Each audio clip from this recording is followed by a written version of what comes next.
Hola amigos, ¿qué tal? Stuart here from Spain Speaks with an update of the current situation here in Spain.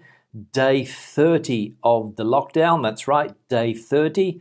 30 days we have been confined and no end in sight yet. Firstly, thanks to all of the people that left comments on the last video, more than 500 comments on the last video. So thanks for that. Keep those comments coming along in the section below. A huge thanks to people that decided to support the channel. You can see your names there. And remember that if you want to support the channel, there are ways to do it in the section below as well. Now let's get stuck into some of the news that has happened over the last couple of days. And firstly, hot off the press, we can see that fatalities have dropped again after yesterday's rally. 517 in 24 hours, and we can see here in the graph that the trend is definitely on the way down, which is good news. But if we go down here and have a look at the people infected and the fatality rate, we can see that there's 169,496 official cases in Spain with 17,489 fatalities, and a fatality rate here of more than 10%, which is remarkably high. Now today, Monday, some non-essential workers can go back to their places of work after a 2-week hibernation period. And we can see here some of the things that can and cannot be done in the new phase of the alarm state. Non-essential services that stopped with the hibernation decree may return to work, but confinement is maintained for the rest of the population. Now, obviously, some people are not happy about having to go back to work, but the government thinks that it is necessary for these non-essential jobs to pick up again. A lot of people are scared, and we can see here from this person's comment, no sé por qué narices tenemos que volver si no hay forma de estar separados. And in English, that means I don't know why the hell we have to go back to work if there is no way to be apart. So these are some of the worries that people have going back to work. Are there going to be protocols in place? Are people going to be wearing masks? Are people going to be wearing gloves? Are people going to be separated enough in order to be safe? Those are the questions that people are asking. And I know personally that if I had to go back to work, I would be a little bit apprehensive having to take a metro or other means of public transport that can normally be crowded in the mornings in the big cities here in Spain. So who can and who cannot return to work? Let's have a look here. So employees who cannot telework from companies or factories in non-essential sectors, these are mainly in the industrial sector, offices such as law firms and construction. However, it is stipulated that if your construction activity is not outdoors, you're not allowed to return to work. So people that are doing renovation works, let's say in private homes, are not allowed to return to work. Who cannot leave home? Home confinement and the travel limitations of the first alarm status decree remain in place. Citizens can only go out to buy food or sanitary products, go to work, go to the bank, attend the elderly, children or dependents, and other displacements due to force majeure. You can also walk the dog in the vicinity of your home. Minors cannot go out for a walk or to the park. Now, which activities remain stopped? So we can see here that the stoppage of work activity continues on all those service jobs facing the public or non-essential. That is, bars and restaurants except food delivery, hotels, leisure establishments, cultural activities or sports centres. The shops, with the exception of those for food or basic necessities, will also continue to have their shutters lowered. Classrooms will remain empty in educational centres of all levels. Domestic workers cannot work unless they have to care for the elderly, minors, or people with disabilities. Now, I had a comment on one of my podcasts from a lady called Janice, who, because of health reasons, is doing it a bit tough at the moment. She says that she has sore joints and sore knees, and she wanted to know if from today she would be able to ride her bike around. The answer to that, Janice, is no. People are still confined to their homes. And remember that if you are caught doing these activities, there are quite heavy fines in place. So Janice, the answer is no, you can't ride your bike around. Now, an interesting headline that caught my attention is that the IBEX companies, those big companies in Spain, are preparing for the reactivation, and they're considering health passports for immune employees. And what they mean by this is that they are considering using the equivalent of a health passport to identify workers with immunity to this virus, and they would be the first platoon to rejoin with full guarantees for having generated the antibodies and not being diffusers.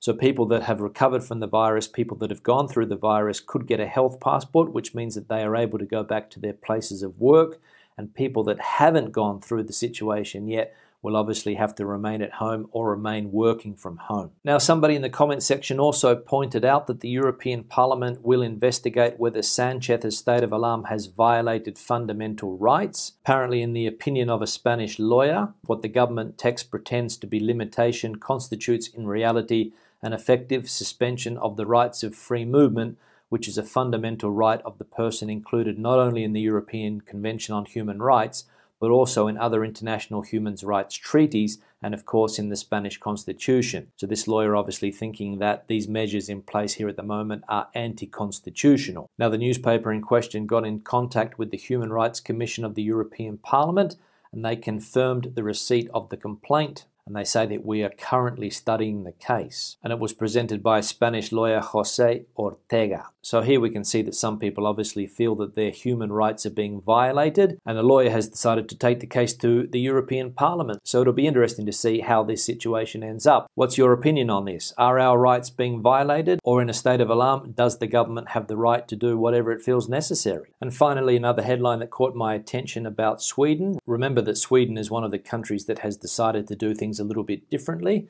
We can see here that Sweden now acknowledges not having done enough to combat the virus, and the Prime Minister is preparing the population for thousands of deaths, but resists imposing the same confinement of other European countries. So again, I'll ask our viewers in Sweden to comment on this. Are you happy with the way things are being dealt with there? Do you think things should have been done sooner with stricter confinement rules? Or do you agree with how things have been going down there? So leave those comments in the section below. Now let's have a look at the comments on the last video. The first one here is from John C. He says, "Hi Stuart, great videos. Shame you don't do them daily. With a recession on the horizon, are our savings safe in Spanish banks? What's your opinion?" John from Spain. Now, John, to be honest, I haven't thought too much about this. The little money that I have is in Spanish banks, and I haven't thought about moving it, but I understand that there is some concern about the strength of banks at the moment all around the world, not only here in Spain. Remember that the Spanish banking sector went through a crisis about 6 or 7 years ago, which was fairly severe,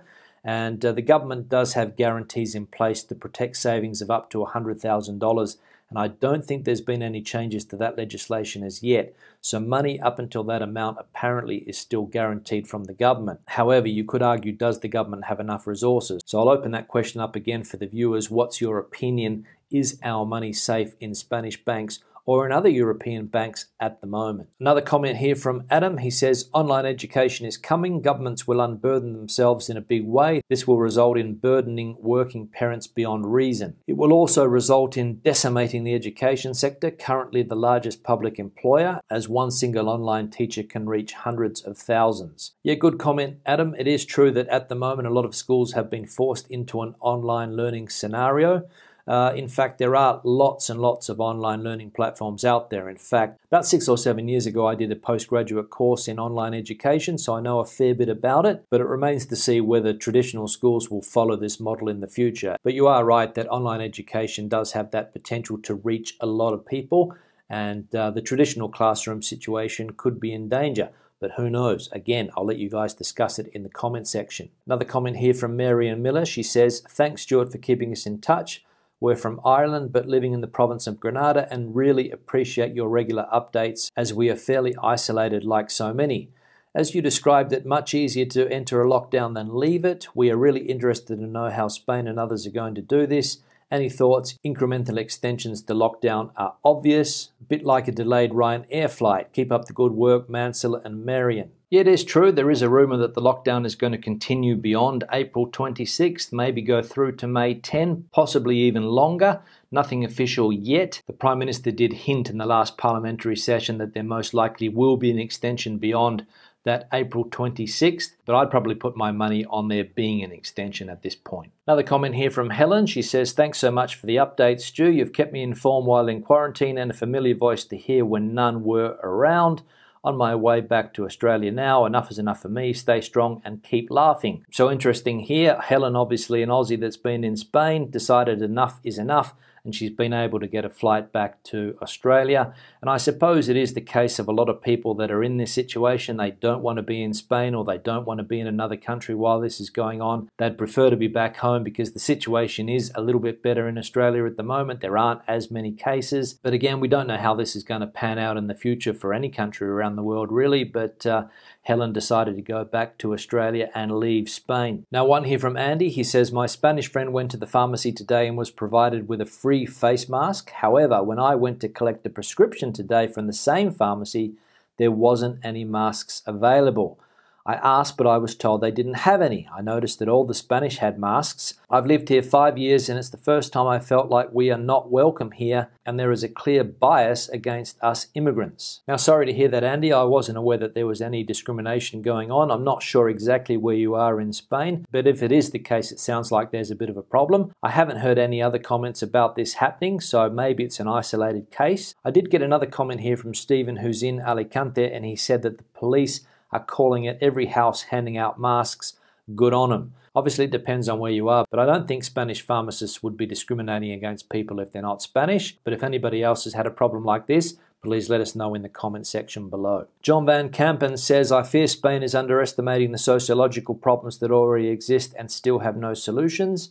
I see a lot of unrest rising soon. Popular comment, this one. It got 12 thumbs up. Now, John, I don't know. It's all speculation. There could be unrest. A lot of people are probably getting sick of being confined.